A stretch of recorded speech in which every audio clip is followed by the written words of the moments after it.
This month's webinar is going to be ZAPP Hacks, how the ZAPP team uses ZAPPlication. My name is Julia Passantino. I'm our Communications and Support Coordinator. I'm also going to be sharing hacks from the other members of my team. So if you didn't know, our team is fairly small. There's only about 5 people on it, and a couple of those people split time between our program and other programs at WSTF, Western States Arts Federation, which is our managing partner. So the other tips are going to come from Brandon J., our Customer Experience Coordinator, Marika Bergen, our Operations Coordinator, Natalie Villa, our Project Manager at WSTF, and Christina Villa, the Director of Business Operations at WSTF.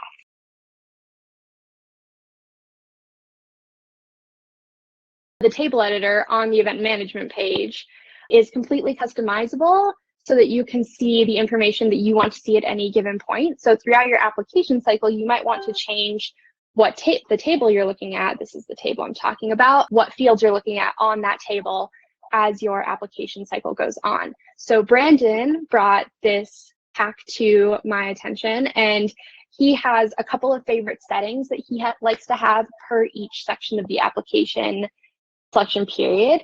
So for the first selection, he likes to have received payments category, not booth number, because you're just talking about artists in the received and reviewed categories, email address, date, tag, website, and related applications. So what this allows you to see as an administrator is kind of all of the important information you need when reviewing applications. So you can click right on their website to go directly to their website, review the work there that you're seeing, kind of compare and contrast with the application you received.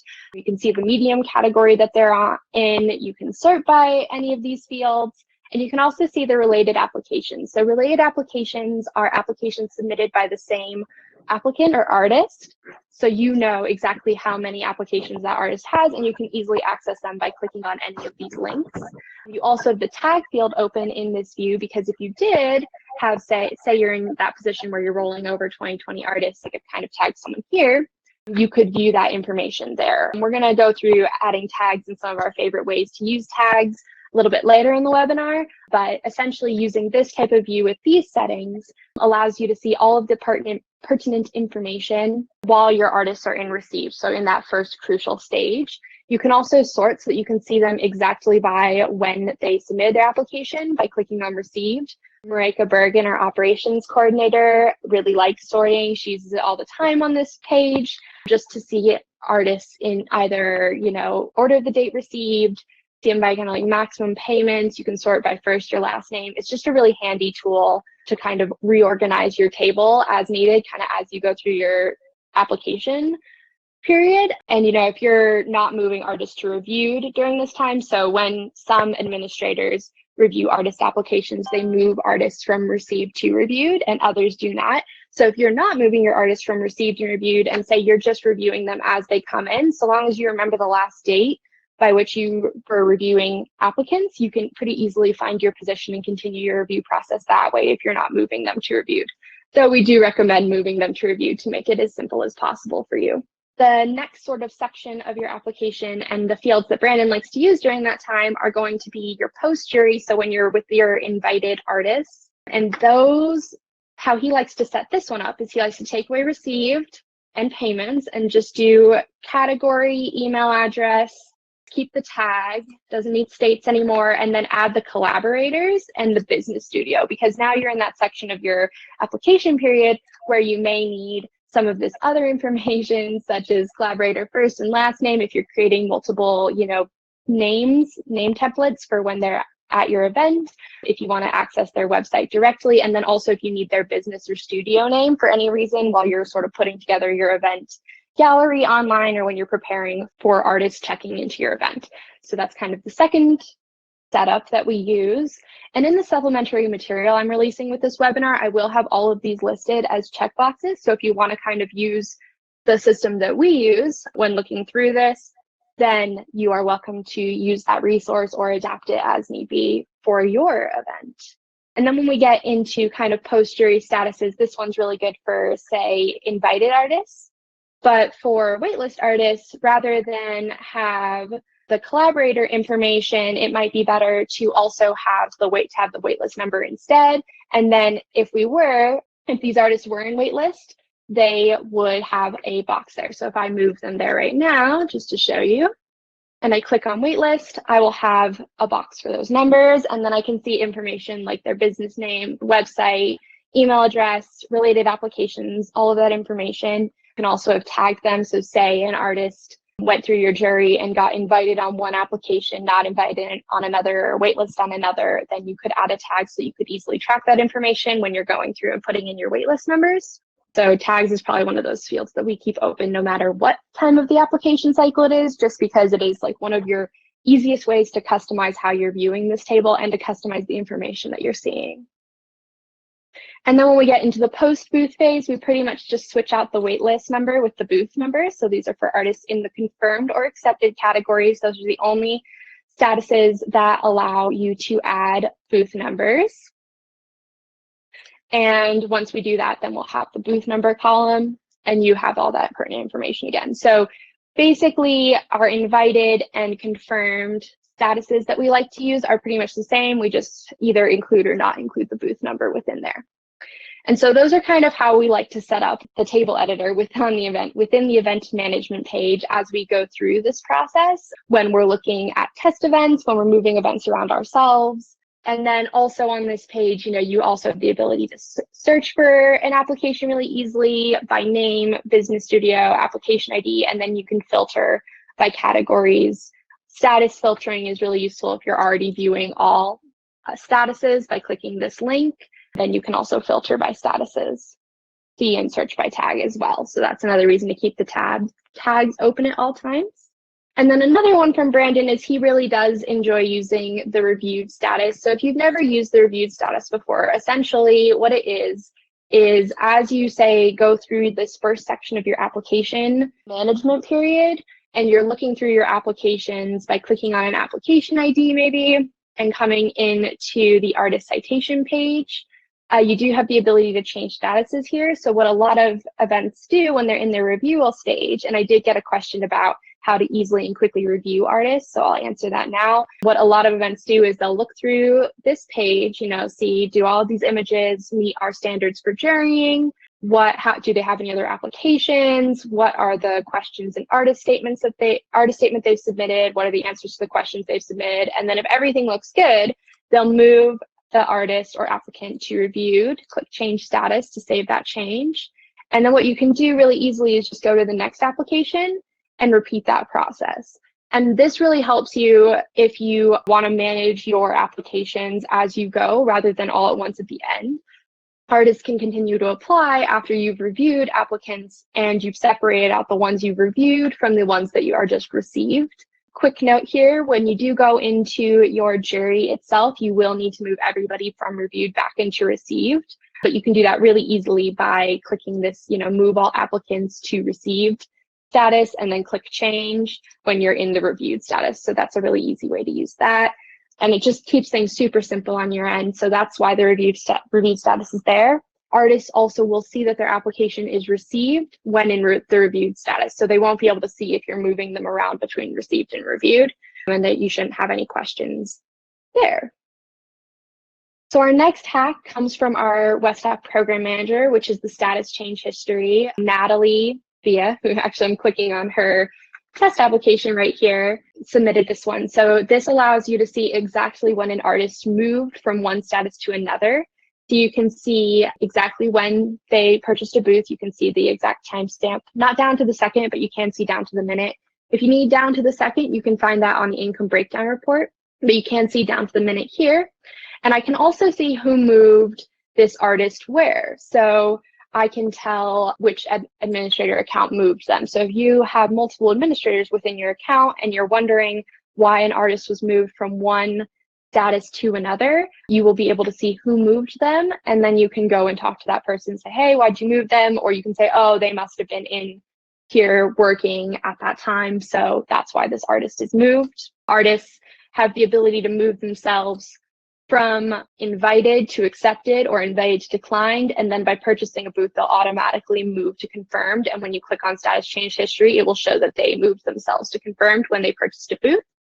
You can view that information right on the event management table by clicking on that link, or you can click on the application ID and you can view status history right underneath this status section. So you can also see how much you've moved them. So if, for example, their application was incomplete and you gave them another chance to edit and resubmit it, you would be able to see it in this section as well, because artists can resubmit their application, move back to receive from the incomplete status.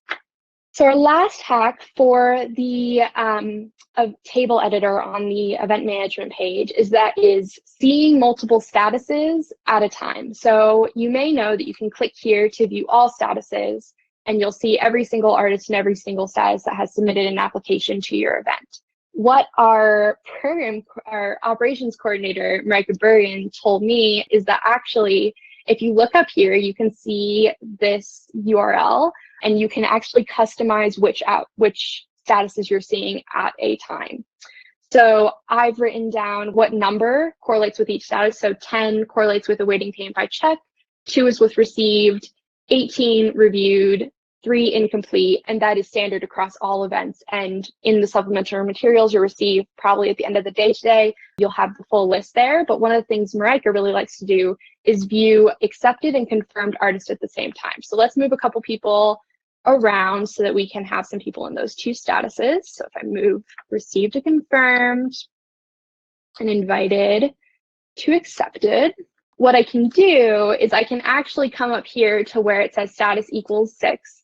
And I know, because I have the cheat sheet, that the confirmed status is denoted by 8 in the code essentially. And so I can do (8) up there, click enter, and now I have the ability to see all of these artists at one time. And I can also enter booth numbers for everybody at one time. So I can, if I have some artists who have accepted their application, I know they're going to be at my event, but they haven't purchased a booth yet, I can go in here and still enter the booth numbers all at one time while keeping everybody in the same status. So that's a really useful feature, and it does retain once you click update and it saves those edits. So that's a really fun kind of true hack, as it were. If you are interested in that, I will absolutely be sending it around like a step-by-step for how to do that. But if you have any questions, we can also answer that as well through email, or I can go over this again.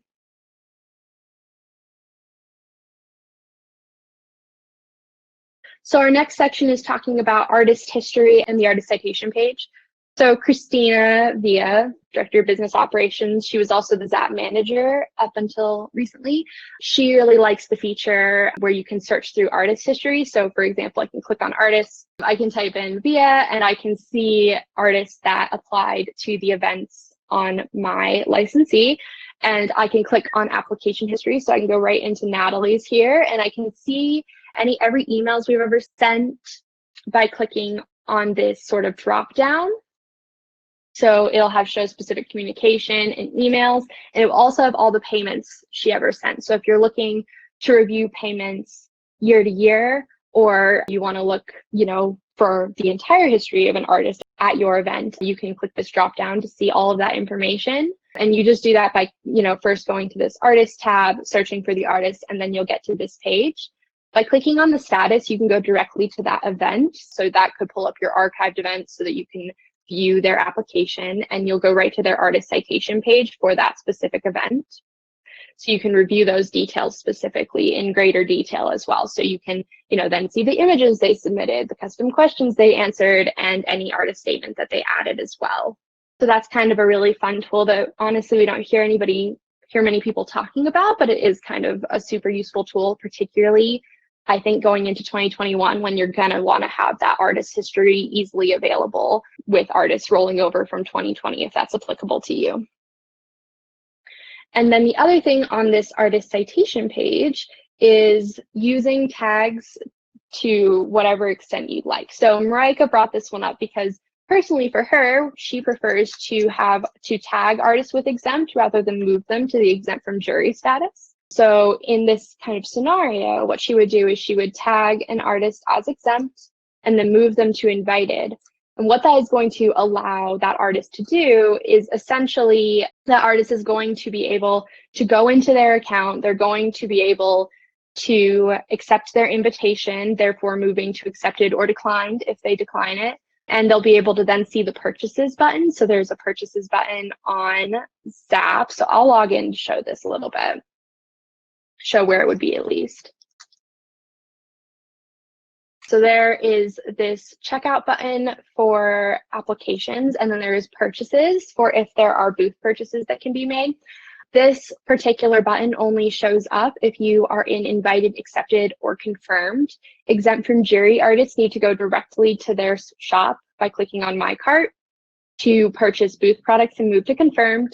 So Marika likes to kind of work with that system by tagging them exempt instead, so that she as an admin or super admin still knows that that artist was exempt from the jury, was, you know, a previous award winner, anything like that, but allows them to maintain their workflow of accepting the invitation and then purchasing a booth with that button rather than having to go right to the ZAPP shop. So that's kind of one of the fun ways you can use tags. You can also add up to 3 tags for if you're using the deposit feature, that will be an automatic tag. If you didn't know, we have a deposit product that essentially what it will do is if an artist purchases that product, they will get tagged with the word deposit.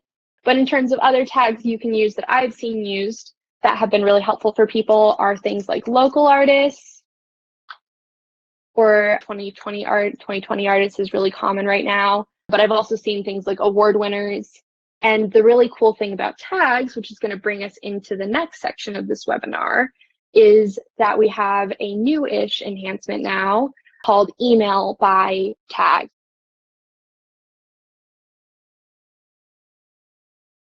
So you can filter your emails by tags or flags. So you can choose to include only or exclude only. So, you know, if you've been flagging applicants because you don't want to give them any more information until you have verified some details with them, like for example, we had an event reach out to us recently who had an international artist that wasn't going to be able to come unless they provide additional information. And so they would not have wanted to email them, you know, how to purchase your booth information. But what we see a lot of times is include only tagged flagged applicants, because that will allow you to say email just your 2020 artists, just your exempt artists. And this is going to let you build essentially your own email list in ZAPP, so long as you're diligent about tagging artists as you go. If they do fall into one of these areas, you'll be able to kind of filter extensively by using this feature. So it really is what you make it in this particular instance. And so it is a super, you know, I think it's becoming more and more used, but as we move into next year and following years, it will continue to be a widely used tool, and honestly, probably one of our favorite tools, just because of the freedom it offers you guys in terms of communications you're sending. And then moving on to another hack from Brandon, or tip from Brandon really, is we're going to talk a little bit about the merged data. So the really cool thing about merged data is that it allows you to pull information that you've already put on your event management page, or information from your jury, or contact information right into the email without you having to do a lot of manual work. So for instance, if you were sending booth numbers, it would pull the booth numbers from your event management table and put them into this email, so you wouldn't have to go through and send each individual artist an email with their booth number. You can just do this and it will automatically integrate the booth number into your email communication. The same is true with waitlist numbers. It's not sending the artist every single waitlist number. It's just integrating the waitlist number for that application ID into the email that you're sending to that application ID or that artist. Contact information is a good one just to include all the time, because why not? And it will also, you know, the easier you are to contact, the better artists often feel, because they feel more secure in the purchases they're making. And then show anonymous jury scores and comments is really useful as well if you do have access to those, if you juried through ZAPP, because then, you know, you can just integrate them and it sends them the jury scores for their exact application ID. It's not necessarily a lot of extra work on your guys' end, and it can definitely help artists feel like, yes, their application, you know, was seen by a juror, and here's where they can improve, or here's where they did really well. We recommend doing that as much as you can, but we get questions from artists who are mostly not invited about jury scores and things like that. So that's just a kind of like nice little thing for you guys to know. One other thing about booth numbers that I just want to bring up while we're talking about them is that artists can see booth numbers on their My ZAPPlications page if you have turned on that feature, if you've activated that feature. So that's where I would see it as an artist on my ZAPPlications. If I'm going to the event editor and I'm going down, it's the show booth assignments and show waitlist numbers to artists. So if you're wondering why artists can't see those two pieces of information, it's probably because these are disabled and you'll just want to activate them and save your application. So that's just another way to keep that plain transparency with artists. And honestly, it's one of my favorite things to have activated on ZAPP, just so that artists have as much information as they possibly can. Though I will note that many events do like to wait to activate their booth assignments until they've completely finished assigning booth numbers. So keeping them active the whole time might not be what you want to do, but activating them all at once when you're ready to release those booth numbers so that they're getting it via email and also on ZAPP can be a really useful tool. That kind of goes into our communication tool and how we're using tags, and flags is kind of similar in that sense. I know that was part of another question that I got before this is how do I use flags? Flags are similar to tags in that the best thing for you to do with them outside of giving you that visual cue on this page is exclude or include flagged artists in emails. Can they purchase a booth from Exempt? Yes, so artists can absolutely purchase a booth from Exempt from Jury. It's just going to look a little bit different. So for example, if I don't think I have anybody in Exempt from Jury here right now, but if I did, what essentially would happen is I'd have this review button, but I wouldn't have the purchases button. So as an administrator, if you're trying to tell artists to purchase a booth from Exempt from Jury, the instructions you're going to want to give are go directly or click my cart or go directly to your ZAPP shop to purchase a booth, because they'll still see them in here. They just won't have that purchases button on my ZAPPlications.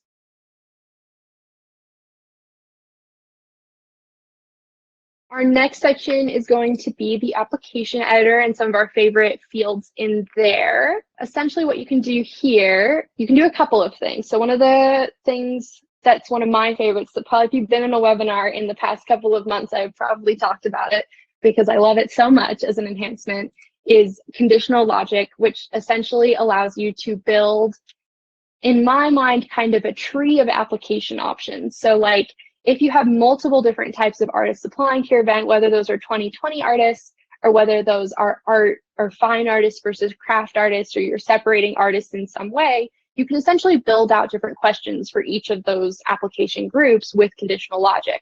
So what you'll need for that is one question that's kind of like your base question. So for the example that I've been using for the past couple of months has been, are you a 2020 artist or not? With the answers yes or no. This would be like my base question where all of my other questions are based off of this. So by answering yes, you as an artist would see a series of questions that are pertinent to 2020 artists rolling over to 2021. And then by answering no, you as an artist would see questions that are pertinent to you as a new artist applying to the event. So what I've kind of created here, if we go into preview, is by clicking yes, for example, I could see my application ID from I can see an additional question that asks for my application ID from 2020, and I have some information for how to find that. But if I click no, then I have to affirm that my work is not by cell. And so this kind of opens up like a lot of opportunities for you guys to sort of switch to have multiple applications, because you can set up multiple different questions that are conditional based off of the answer to this question. So, you could continue on with all of the information you typically collect from new artists, or you could have a bunch of new questions to collect information from returning artists. Same is true if you're collecting different information for craft versus fine art, quote unquote, artists. So kind of how you do that is when we go into one of these questions, I've turned on conditional logic, and it's really simple. All you need to do is click show if the answer is any of the following, or you can say all, kind of just depends on what you want. If you want to get like really specific, you can add multiple kind of base questions, but I think the easiest way is if it's just based off of one question, at least get started. And so for example, this question, this by cell question, only shows up if the answer to are you a 2020 artist is no. And so you can kind of build a whole group of questions that will only show if the answer is to are you a 2020 artist is no, or will only show if the answer to a 2020 artist is yes. And you can add multiple rules by clicking this plus button, and get rid of them by clicking the minus button. So I spend a lot of time being excited about this particular enhancement just because it opens up, again, so many so many new opportunities to really customize your application, particularly to different groups. For multiple different artist types, this is going to be how you build out essentially 2 separate applications or multiple or like custom applications within one event. One of the new things you can do within custom applications is actually add images. So if I go into here, you have to copy and paste them from either a Word document or a Google Doc. But what I can do is I can, highlight over this, copy it, and then come into my application editor, and I can just paste it, and I have an image now in my question. So if I click Update Question, and then Preview, I can now have an image in there. So this is really useful as kind of a way, if you, for example, want artists to submit booth preferences, you can add a booth map right into your application now. So that's a really cool thing. And all you need to do is copy and paste it from either a Word doc or a Google Doc, and you can have an image in your application under custom questions. And you can add them in any custom question you want and do whatever you want. And that enhancement actually comes, or trick comes from our program manager, Natalie.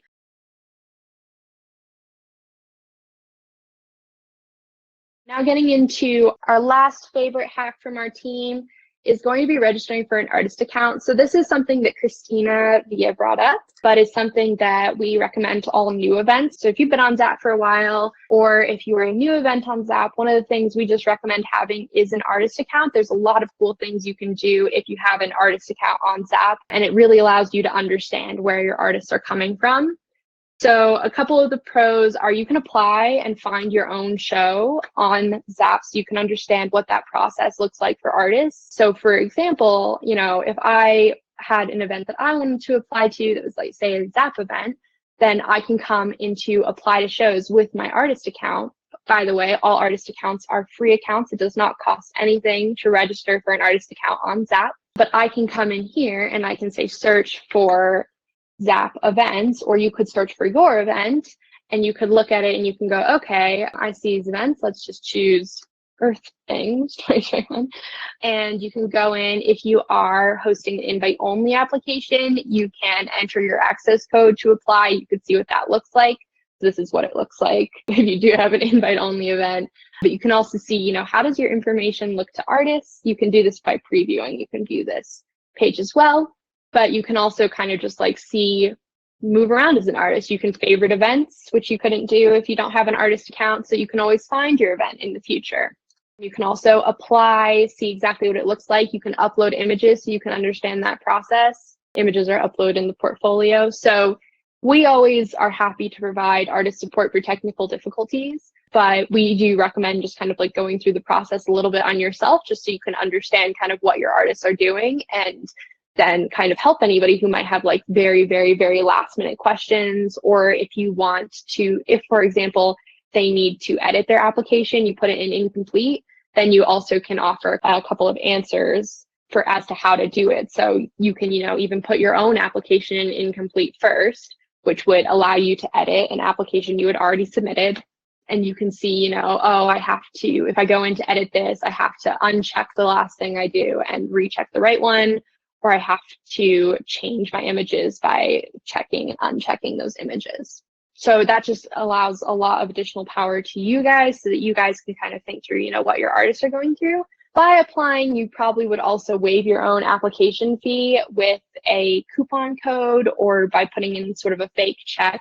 But if you did go the coupon code route, that would allow you to kind of see what your artists need to do to put in a coupon for your event and how that works. And then the probably last pro, which is a really interesting one that I hadn't thought of before Christina brought this up, is that you can actually email yourself if you have submitted an application to your event, and you can send the email that you're intending to send artists. So for example, I can click directly on an artist email to send a specific email. So I could say, if I was Natalie, I could send this email to myself.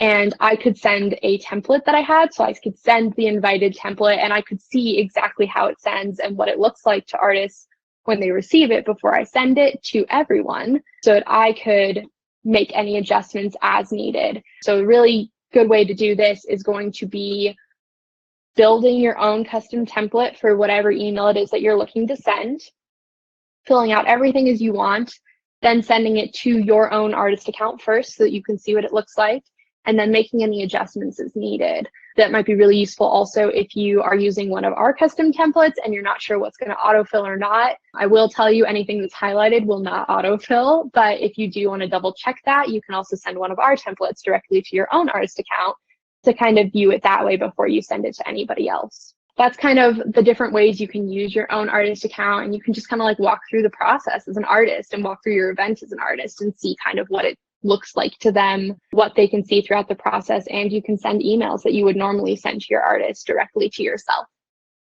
And that kind of brings us to the end of our hacks that we specifically created for this webinar. If you do come up with any, weird workflows you want to work through, just go ahead and let us know. Our email is zapphelp@weststaff.org, or you can email us directly by sending a ticket. It sends it to our whole team so that any of us can help you. And thank you for joining this webinar. I really appreciate you taking the time out of your day to learn about these things. And I'll be sending out the self-inventory materials, which will include a step-by-step for everything we talked about today,